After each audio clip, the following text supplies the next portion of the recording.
Hi, writers. Today we have a question from someone who wants to know how to create good chemistry between characters. Her story contains a romance subplot, and we know how important it is for a love interest to have that strong connection. But what if we wrote chemistry into all the important relationships, into the friendships, the rivalries, mentors and proteges?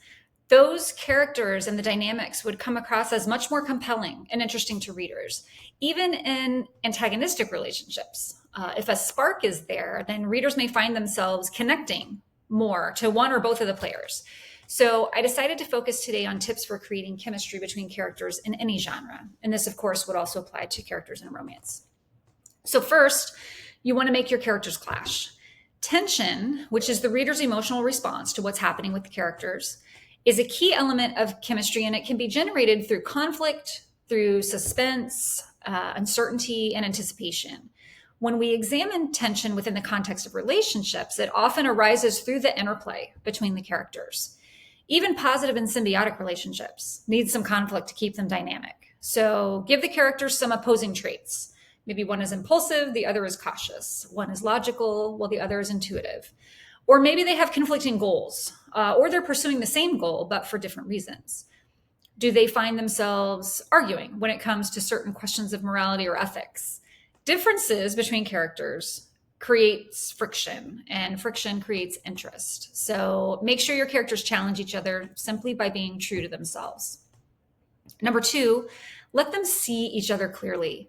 Everyone wants to be seen.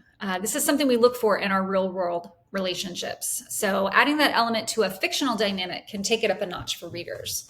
Maybe one of the characters sees something in the others that everybody else misses, an undervalued strength or a way that they're uniquely different.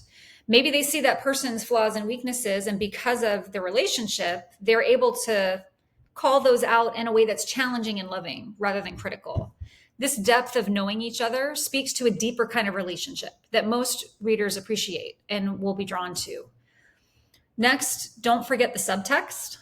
No one is completely honest about everything. Authentic characters are going to hide their true feelings, their opinions, what they really want, their insecurities, their fears.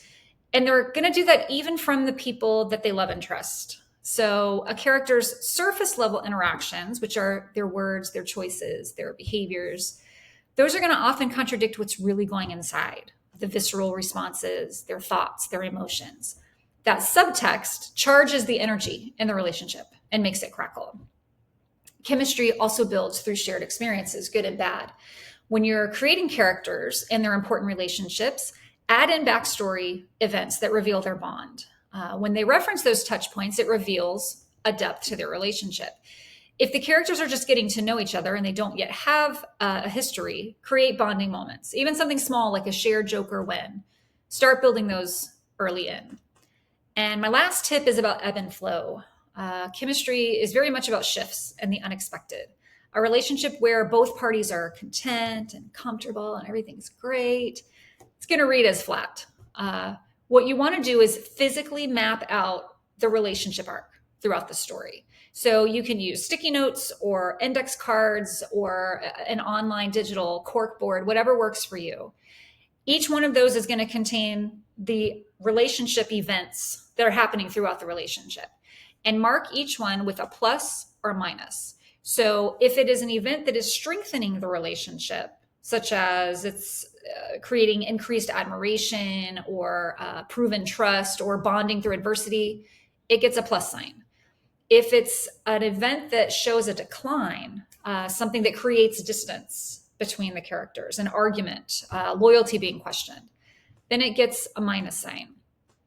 If you don't see these changes, then the relationship is mostly flat, and you want to add in moments that are going to create movement, positive and negative. This is going to keep the relationship from stagnating and giving it a feeling of activity and motion. Basically, chemistry emerges not only from what the characters say and do, but through how they engage with each other. It's that back and forth. Big moments obviously have big impact, but you can only have so many of those in a story. So focus on the small things that can bring about friction, camaraderie, subtext, and change in the relationship, and the readers are going to be drawn in. I hope you found this helpful. If you have other writing or industry related questions, send them along and I'd love to look into them. Happy writing.